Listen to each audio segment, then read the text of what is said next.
சேர்ந்து செதுக்குன ஈர நலம் இது பாறையா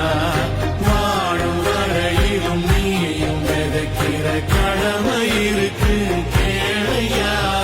கோழி விளக்காயேந்தி கிடந்த வீடு இருண்டது ஏனையா மாட விளக்காரியும் வரத்தா வீடு ஏங்கி இருக்குதையா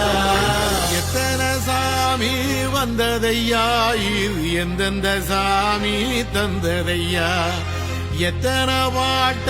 சொன்னதையா அத சுத்துற பூமி கண்டதையா அடிச்சு வீசும் காத்திலையும் அந்த தகப்பனாச சுத்துதையா வெளிச்சு பூக்கும் வேலையிலும் ஒரு வம்சத்து கதையே